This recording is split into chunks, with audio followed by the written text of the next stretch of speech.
life or something like it. So to start off, I would like to quote Mark Twain once said, "Truth is stranger than fiction."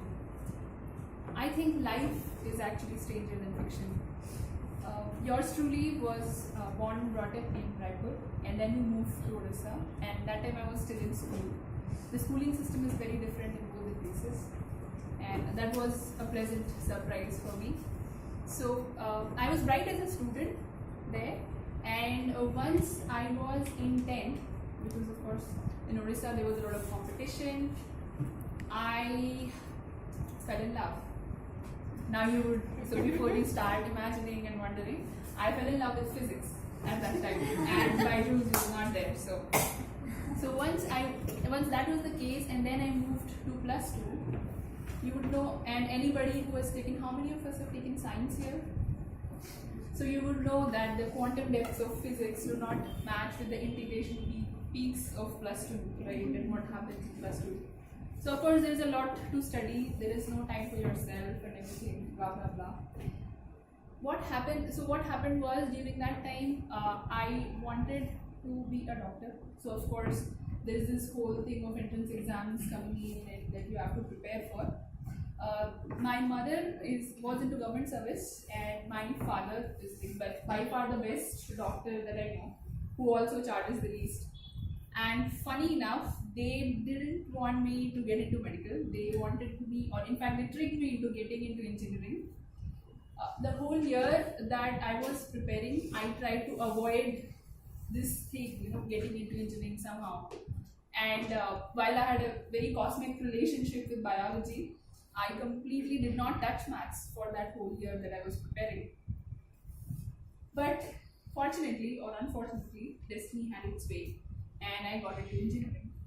So coming to the engineering part of my life, college was of course fun, like it is for everyone, but hostel was more fun. I remember it was during that time that I became a vegetarian from a non-vegetarian.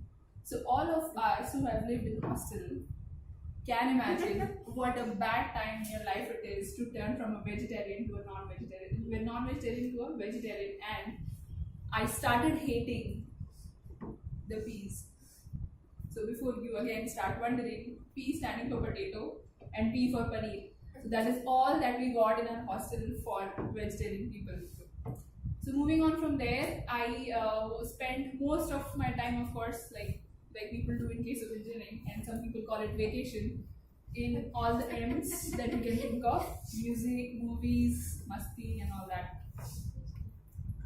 So in engineering, I remember by the end of 4 years, like anyone else, I had lost a lot of respect for academics and the Indian education system, and hence began another M, which was my favorite, which was marathon.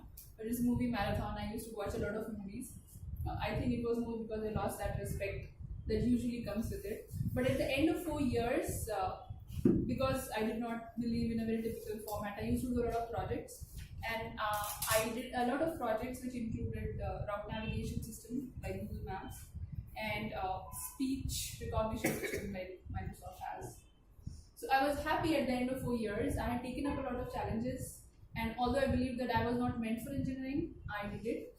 So that was one way.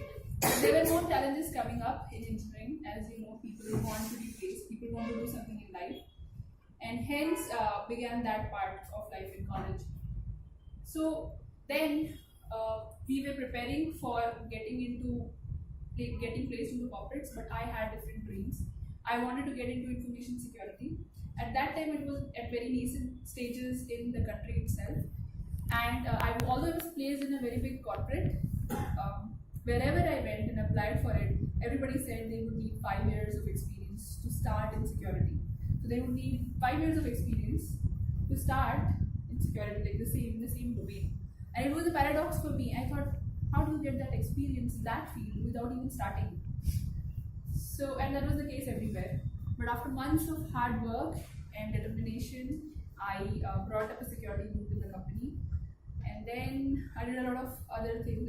I took up a lot of courses, and finally I was, after the 3-4 rounds of interviews, I was into security. So tell you, once I was in security. I'll just show you a glimpse of what I generally do, and that will bring us to the end of where I am today. So I remember this incident when we were contacted by a client and we had to breach into their building and steal some information. And we had done this quite a few times earlier. But that time when we did it, we were actually breaching into the headquarters of the company, which is generally very well secured. So when we got in and we are in this building and we are trying to search, we're searching from dustbin to data center to everywhere and trying to find that information, when a security guard caught us. Now, in our domain, in our job, if somebody catches you and throws you into jail, it's the worst, like in terms of respect. Although you always have a getaway card, they always give you an escape card. But that is the worst part, and we were completely stunned as to what we should do.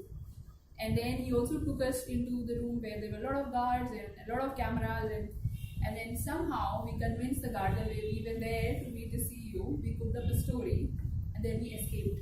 And that was one of the most successful days of the assignments that we do.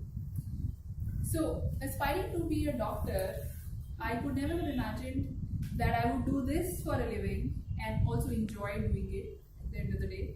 And that is a miracle for me. And although I believe that you can be a master of your own destiny, I think it is these miracles that shape your destiny. And it's because you accept all these challenges and these opportunities that these miracles happen. So miracles do happen, and you must accept all the challenges and opportunities that life gives you.